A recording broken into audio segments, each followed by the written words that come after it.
네, 안녕하십니까. 한국경제신문 안시욱 기자라고 합니다. 지난 22대 총선 화성을에서 동탄 모델로 이렇게 또 승리를 하셨는데요. 당시 1위를 달리던 민주당 후보랑 30%대 격차를 뒤집고 끝내 당선되셨습니다. 마침 최근 여론조사에 따르면 삼자 구도에서 지금 이재명 더불어민주당 후보와의 차이가 딱 비슷한 정도인데요. 지난 총선 승리 과정에서 동탄 모델의 성공 이유가 뭔지, 혹시 이번 대선에서도 비슷한 전략이 먹힐지 어떻게 판단하시는지 여쭙고 싶습니다. So, my name, I'm Anshu from the Korea Economic Daily. In the 20th the general election, so you were elected. You won the Hwasong you won the election in Hwasong in Dongtan, and then at that time in the initial polls there was a 30% gap with the candidate from the Democratic Party, but at the last time that you turned the whole situation around, you finally won the election. So at the currently the three-way race, the polls shows that the percentage of gap between you and Lee Jae-myung. Then so what do you think is the reason for you were winning the Dongtan election, and then so do you have a plan to apply the similar strategy this time as well? 선거는 절대 오만하면 안 된다라는 것이 첫째 원칙입니다. 그래서 그 당시에 민주당의 이재명 대표는 본인의 측근에 해당하는 인사를 가장 민주당이 우세하다고 생각하는 화성을 지역에 내려보냈던 것이겠죠. So that Dongtan election demonstrated that in any election, nobody should be arrogant. That at that time, the Lee Jae-myung, the leader of the Democratic Party, picked up one of his very close aides as a candidate for Hwasong because he was very confident that the DP will win the election there. 처음 상대 후보를 봤을 때 그분은 굉장히 승리를 확신하고 있었고, 그래서 흔히 이야기하는 침대 축구를 했습니다. 그래서 실제 열심히 캠페인을 하지 않았습니다. So when I just saw my opponent from the DP, he was very confident of his winning. He just is playing very easily with the match with me. So he did not work hard. 그런데 저는 여러 선거의 경험으로 인해 가지고 결국 유권자들은 다 보고 있다라는 것을 알고 있었습니다. But based on the previous elections I went through, that I just understood that the electorate is seeing everything. That is my understanding. 그리고 정말 마지막까지 마음을 정하지 못한 20%의 undecided, 그러니까 결정하지 않았던 유권자가 마지막 4일이라는 시간 동안에 저에게 몰표를 던져줬습니다. And then there was the 20% of the undecided swing voters. So for the last 4 days, they gave the whole 20% to me. 지금 아마 기자님이 언급하신 조사에서도 약 20% 정도의 무응답층이 있을 겁니다. 그들이 지금 대한민국의 미래를 위해서 세심하게 지켜보고 있다는 생각을 저는 하고 있습니다. So in the poll that you mentioned in your question, there was also the 20% swing voters. Then, so I believe that they are paying attention to what is going on among the different contenders. 이재명으로 바꾸면 정권 교체이고 우리는 과거에 머무르지만 이준석으로 가면 정권 교체이면서 동시에 시대 교체입니다. If the Lee Se-myung is elected that it represents the change in the leadership in the regime, and but we will remain in the past. But if I were elected, that it represents both the change in the regime and also the generational change. 네, 또 질문 있으신 기자분 있으시면 손 들어주시기 바랍니다. If you have any question, please raise your hand.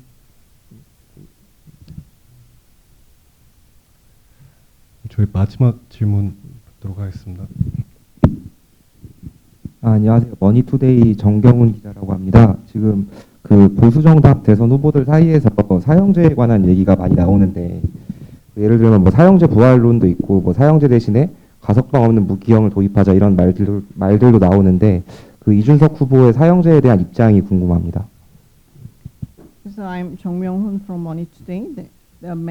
Some the candidates from the Conservative Party that they are talking about the reinstatement of the death penalty and also the lifelong imprisonment with the parole. So what is your view on this death penalty reinstatement? 대한민국은 실제로 사형을 언도하지만 집행하지 않은 나라가 된 지가 꽤 오래되었습니다. It has been a long time since the death penalty is the verdict on death penalty is made, but actual execution has not been made.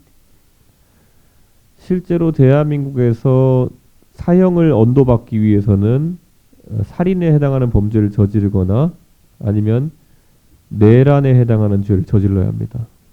So in Korea, to be subject to the death penalty, it means somebody has committed a murder or somebody has committed insurrection. 실제로 그래서 저와 가까운 관계인 홍준표 대구시장이 사형 집행을 공약했을 때 제가 홍준표 시장한테 물어본 적이 있습니다. 만약에 지금 내란죄 재판을 받고 있는 윤석열 대통령이 법정 최고형인 사형을 받으면 집행하시겠느냐? So, when I had a talk with Hong Jun-pyo, the former mayor of Daegu, he laid out the pledge to introduce the death penalty. Then I asked him if the former President Yoon Suk-yeol is finally found guilty of the rebellion, then so the execution of death penalty should be done. 정확한 답을 못 하더라고요. So he could not give me any answer. 저는 대한민국이 과거에 소위 민주화 운동 과정에서 잘못된 재판으로 사형을 언도받고 집행된 사례가 종종 있었습니다. So as far as I understand, in the ROK in the past, during the democratization movement, some of the people who were involved in this campaign, they were wrongfully accused of the death sentence, and the execution has happened. 그래서 사실 사형을 집행을 하는 것에 대해서 어느 정도 거부감이 있는 것은 사실입니다. So I personally have some sense of the resistance to the execution of the death penalty.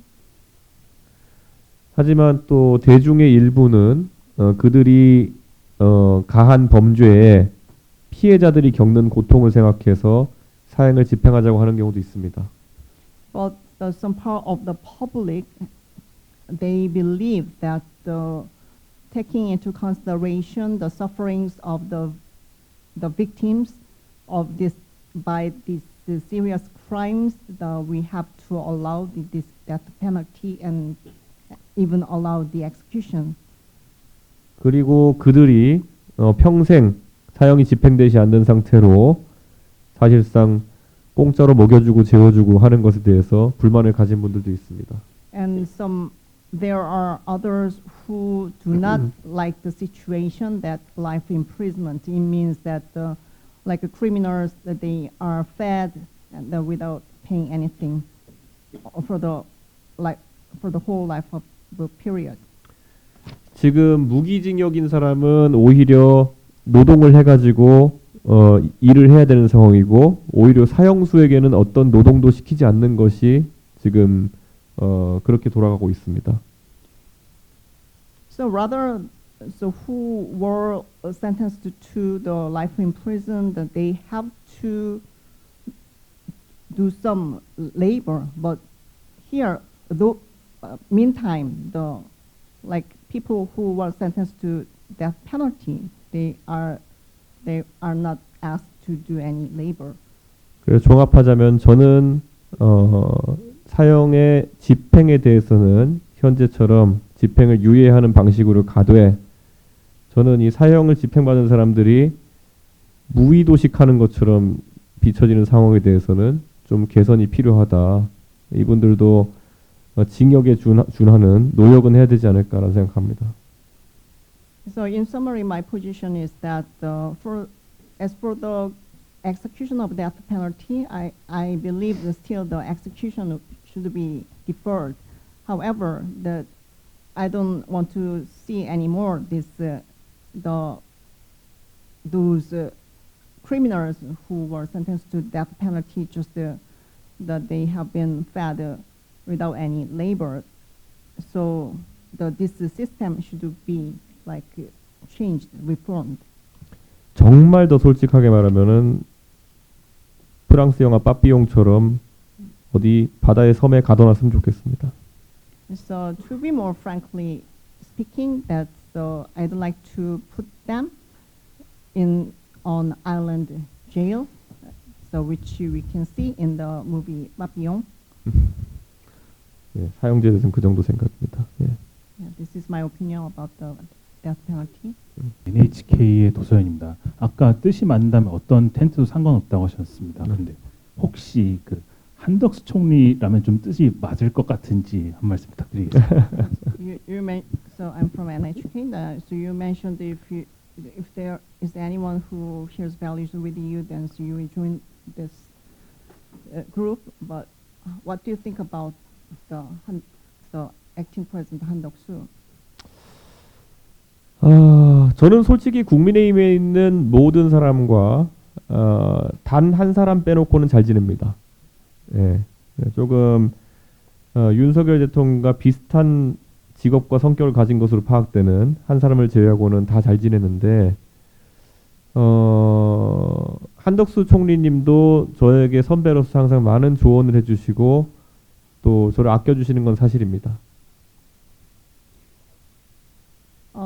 In fact, so the members of the PPP, except for one person, has the occupation and the similar characteristic with the former President Yoon. I get along with all the other members. So acting President Han Duck-soo is, as a senior, he has given me so much advice, and then so he has respected me. 그런데 이번에 출마 얘기가 나오시고 계신 상황에서 저는 도대체 이해가 가지 않아가지고 직접 연락드릴 수도 있지만 오해를 살까봐 그분의 측근에게 도대체 진짜 나오시려고 하는 거냐, 왜 나오시려고 하는 거냐를 물어본 적이 있습니다. But over the rumor that he will run for the presidency, so it was really baffling the situation. So I thought about directly calling him, but it might just invite miscommunication. So I just asked one of his aides that why he is considering about this candidacy. 그런데 뭐 그렇게 명쾌한 답변을 듣지는 못한 것 같고, 전 아직까지도 한덕수 총리의 출마가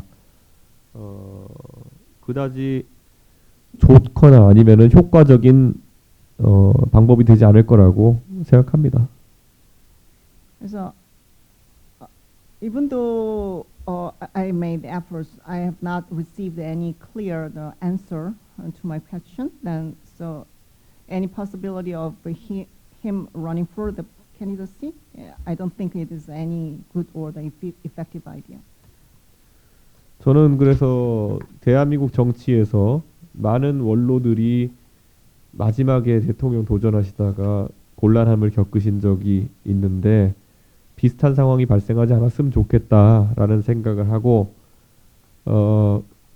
일단 너무 시간이 짧습니다.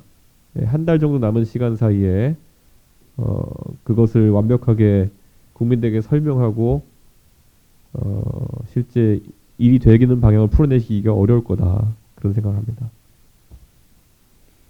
And so I've watched many the senior the bureaucrats turned politicians. They ran for the presidency, but they were just ended up in the very awkward situation. So I do not want to see the very similar situation would happen again. Then, so I believe this the remaining time is very short. Only approximately 1 month is left before the actual election. Then I don't think that he could just convince the public to win, vote for him. Then I don't think so. Is your hand still up? Thank you. My question is going to be semi-serious, but I hope you don't find it inappropriate. Okay. There is a joke that the most dangerous job in Korea is presidency, and someone could assume that this position is cursed. And a friend of mine wonders why people still want to run for the president. And do you personally think that this curse is real? Thank you. 그래서 제가 이게 뭐 농담처럼 이런 대한민국에서 가장 위험한 직업이 대통령이라고 들었는데 왜 여전히 많은 분들이 그렇게 대통령이 되고 싶은지 그거에 대해서 또 이준석 위원님께서는 어떤 의견을 갖고 계신지 여쭙겠습니다. So I sometimes think myself is cursed because 박근혜 and 윤석열, who I helped to become presidents, they both got impeached. So I think the curse is on me, but I'm pretty sure that those curses are there to be broken, you know. So definitely, I'm going to be a different president than those two, and Korea needs a change in leadership now, and I think I'm of the right person and I'm fit for that position. So I mentioned too, I think Korea needs a leader who can excel in global commerce and trade issue, and at the same time do better in science and tech sector. So I think I'm the fit for it right now. I can't find any other candidate who fall into that category right now. So I am confident and trying to be not too arrogant, but I think I know my position and I'm ready for it. Yeah. 이제 지금 말씀하신 그런 저주, 그러니까 박근혜 전 대통령과 윤석열 전 대통령이 모두 탄핵되었기 때문에 그런 말이 생겼다고 생각을 하고 이 저주가 그러니까 그런 말이 생겼다고 생각을 하고요. 저는 제가 생각할 때 제가 세대 교체를 이루어야 된다는 것에 대해서 굉장히 확신을 가지고 있고 그럴 수 있는 사람이라고 생각을 합니다. 그러니까 글로벌 통상 이슈나 과학기술 관련된 이슈에 대해서 제대로 다룰 수 있는 적임자라고 생각을 하고 저 아닌 다른 분들은 이 분야에 대해서 적합하다는 사람은 제가 찾을 수가 없습니다. 이것은 자신감이지 그런 오만함을 보여주는 건 아니라고 생각을 합니다. Okay, so that's the wrap up for today's coffee briefing. We really appreciate the candid and insightful conversation Mr. Lee shared with us, and hopefully we'll be able to invite him again in the future. 오늘 긴 시간 최선을 다해서 솔직하게 답변해 주신 이준석 후보님께 다시 한번 감사드리고 또 미래의 SFCC에 다시 초청드릴 수 있기를 바랍니다. 마지막으로 서울 외신기자 클럽에서 굉장히 약소한 선물을 하나 준비해서 네, 감사합니다. I wish I can hold this conference again in the presidential office in the near future. 나중에 We just 대통령 recorded that. 네, 오늘 커피 브리핑 마치겠습니다. 감사합니다.